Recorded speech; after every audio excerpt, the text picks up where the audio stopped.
Assalamualaikum warahmatullahi wabarakatuh. Perkenalkan, nama saya Muhammad Sodik dari kelas TBSM 1. Alhamdulillahirrabbilalamin.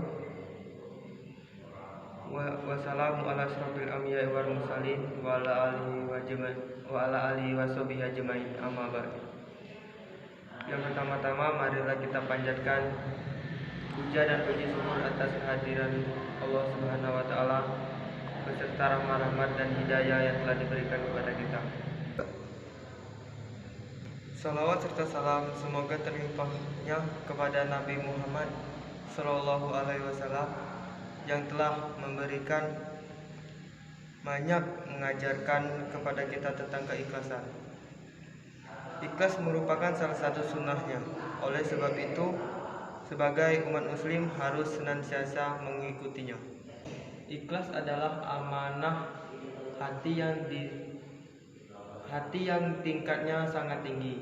Berbeda dengan sabar, ikhlas akan terlihat setelah terjadinya suatu amal. Orang yang ikhlas dalam beramal adalah mereka yang merasa seolah-olah tidak melakukan amal itu. Bisa dianalogikan dengan bekerja tanpa meminta upah.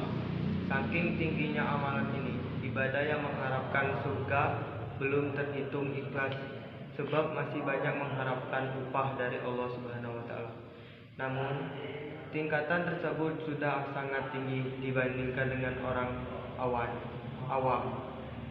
Bukan berarti beramal dengan mengharap surga dan takut neraka tidak baik.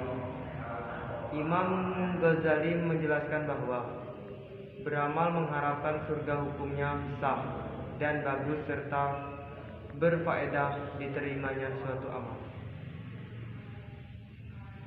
Allah Subhanahu wa taala berfirman pada surat Al-Baniyah ayat 5. Wa ma umiru illa liya'budullaha mukhlisina lahul dina hunafa yuqimul musholata wa yu'tunuz zakata wa zalika dinul qayyimah. Padahal mereka hanya diperintahkan menaatinya semata-mata karena menjalankan agama, dan juga agar melaksanakan sholat dan menunaikan zakat, dan yang demikian itulah agama yang harus benar. Dari ayat tersebut kita tahu bahwa berapa tingginya derajat sifat ikhlas. Dengan ikhlas, semua orang dengan profesinya masing-masing telah menjadi suf atau orang yang memiliki hati yang bersih. Seseorang pedagang akan menjadi pedagang yang baik dan jujur. Seseorang petani menjadi petani yang baik, dan seseorang penjabat menjadi penjabat yang baik, dan seterusnya.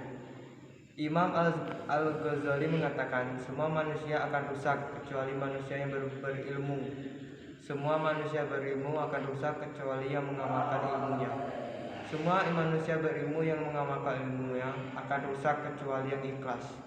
Dan semua orang yang ikhlas pun masih dalam keadaan kekhawatiran yang besar. Dari ungkapan tersebut terlihat jelas bahwa semua ilmu dan amal akan sia-sia jika di dalamnya tidak ada sifat ikhlas.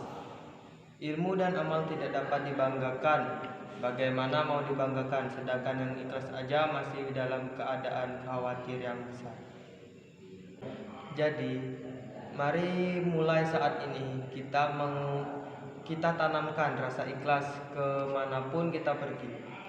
Contohnya saja dengan lupa mengotongi ikhlas. Seperti saat ini, kalau kita sedang membawa uang, mari sisihkan ke kotak amal. Bukan begitu sahabat, ikhlas itu tanpa melihat besar kecilnya jumlah orang yang diberikan. Kita praktikannya nanti. Ambil uang di dompet tanpa melihat, lalu masukkan ke dalam kotak amal. Jangan meraba-raba kebesaran uangnya. Jangan juga diingat-ingat tadi uang lebih kecil ditaruh di mana, di atas atau di bawah ya. Ingat pesan Imam Al-Ghazali. Sifat ikhlas mempunyai prinsip dan hakikat.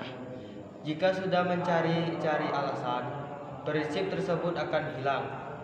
Demikian yang bisa Demikian yang bisa saya sampaikan. Semoga ada manfaat yang bisa diambil untuk diterapkan dalam kehidupan sehari-hari.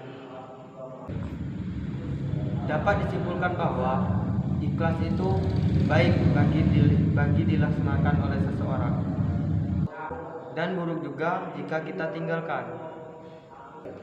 Janganlah pernah engkau memamer-mamerkan seberapa besar uang yang kamu kasih ke kotak amal. Percuma kalau hati kamu tidak ikhlas atau bersih. Lebih baik kita menyumbangkan kecil tapi ikhlas daripada menyumbangkan besar tapi diceritakan oleh semua orang atau dilihat dari semua orang. Amal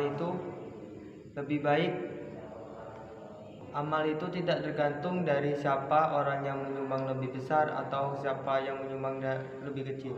Amal itu tergantung dari hatinya, ikhlas atau tidak.